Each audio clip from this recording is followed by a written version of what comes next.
चाषी को मिल ID card. दर्शक बंधु चाषी को मिल एक स्वतंत्र आईडी नंबर जोटा कि आप चाषी परिचय पत्र कहले आप अत्युक्ति होगा ना। तो यह बदले आप सरकार तरफ आप निर्देशनामा जारी होती। तो आसतु या बदले जाना जो आप चाषी परिचय पत्र चाषी आईडी कार्ड आप मिल क्या मिल आपंकर किपर आपंकर तार कम हम। तो से बदले आसतु या बदले में जान राज्य सरकार समस्त जिलापाल को चाषी पंजीका प्रस्तुत निमंत्रण जनवरी 1 प्रति पंचायत शिविर आयोजन करने को निर्देश देते।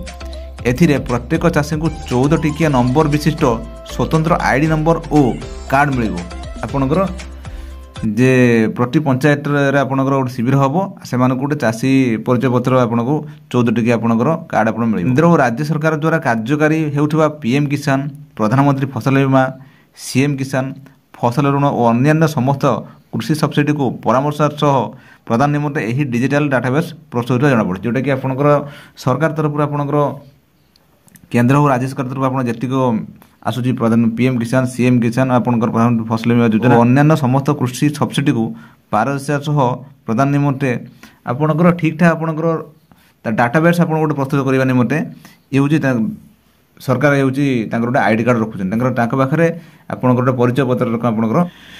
तो या पूर्व आप जाइए आपंकर कृषक ओडिशा पोर्टाल आप पंजीकरण जो होता डाटा आप रखा से रकम ये हूँ कार्ड आपंकर चाषी गुड़ा परिचय पत्र दिखाई।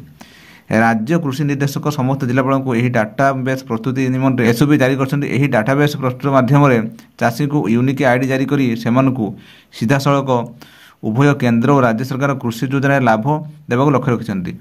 केवल सेतिक नुहे केउं चाषी केते जमीर मालिक से केते जलसेचित और केते अणजर्ज जलसेचित तार मध्य सरकार जानीपर।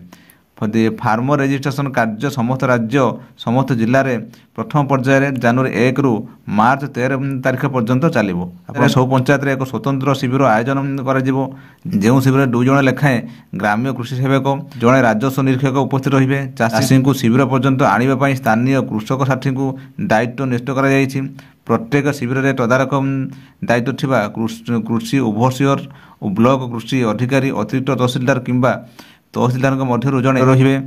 चाषी मैंने निजर आधार कार्ड, मोबाइल नंबर, आधार लिंक थिबा जमी पट्टा, आपणकर भूल एक रेकर्ड अबा खर्दी दखल धरी शिविर को आसवे। प्रथम पर्यायर आयोजित यही शिविर में पीएम किसान, प्रधानमंत्री फसल बीमा योजना, कृषक ओडिशार हिताधिकारी पंजीकरण शेष करने को जिलापाल को निर्देश दिखाई।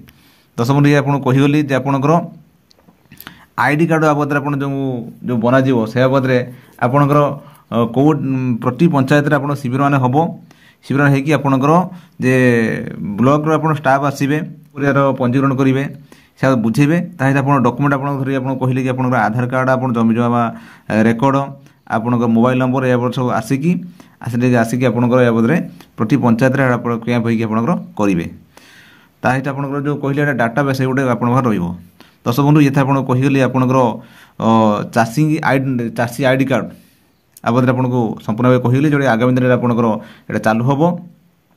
तो या बदले आम पर भिडियो आम या पुंखानुपुंख स्वतंत्र भिडियो मुझे आनी से अपेक्षा करूँ। दस बंधु ये आपको कहीगली गोटे गुरुत्वपूर्ण अपडेट जोटा कि आप चाषी को मिल स्वतंत्र आईडी नंबर। दस बंधु मुझे भावुथी आजिकार भिडियो बुझीपारे जब आप चैनल अच्छा आम चैनल सब्सक्राइब करें और मतामत कमेंट्स लिखुँ। दस बंधु।